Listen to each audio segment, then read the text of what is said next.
কারোর থেকে কিছু এক্সপেক্ট না করে নিজের কাজে ফোকাস করলে সাকসেস আসে। কিন্তু যদি কখনো কারোর উপর ডিপেন্ড করা হয়, যদি ভাবতে থাকা হয় যে না এই মানুষটি করবেই করবে, তবে কিন্তু কোনো দিনও সাফল্য পাওয়া যায় না। আমার ভিডিওর কথাগুলো শুনলে এই ব্যাপারটা তোমাদের কাছে আরও ক্লিয়ার হয়ে যাবে। পিয়ালিদি আমার ফেসবুকে বেশ কয়েক বছর ধরে আছে। আমি জানি না আমি তাকে রিকোয়েস্ট পাঠিয়েছিলাম কিনা বা সে আমাকে পাঠিয়েছিল কিনা, কিন্তু আছে কোনোভাবে। আমি যখনই অরিফ্লেমের কিছু পোস্ট করি, পিয়ালিদি মাঝে মাঝে আমাকে মেসেজ করতো, আমি রিপ্লাই করতাম, কিন্তু কখনো এক্সপেক্ট করিনি যে সে জয়েন করবে, সে কাজ করবে। অরিফ্লেমে যবে থেকে জয়েন করেছি তবে থেকে একটাই কথা জানি যে আমি সবার সাথে মিশবো, সবার সাথে ভীষণ ভালো ব্যবহার করব। হ্যাঁ, এটা আগেও জানতাম, কিন্তু অচেনা মানুষদের সাথেও যে এইভাবে সম্পর্ক গড়ে তোলা যায় সেটা আমি অরিফ্লেম থেকে শিখেছি। তো এইভাবে রিপ্লাই করতে করতে পিয়ালিদি একদিন আমাকে বলে যে অরিফ্লেম জয়েন করবে। ভালো কথা, জয়েন করে।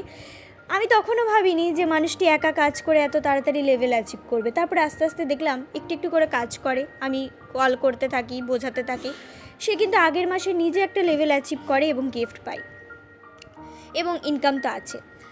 তো তোমাদের জাস্ট এইটুকুই বলবো, আমাদের সকাল থেকে উঠে রাত পর্যন্ত যেরকম একটা রুটিন থাকে, অরিফ্লেমে সাকসেস পেতে গেলে একটি ছোট্ট রুটিন ফলো করতে হয়, আর কিচ্ছু না। যেটা আমি দীর্ঘদিন করছি, আমার লিডাররা দীর্ঘদিন করেছে, এবং এই রুটিনটা ফলো করলেই আমরা প্রত্যেকে সাকসেস পাই। ভীষণ সিম্পল।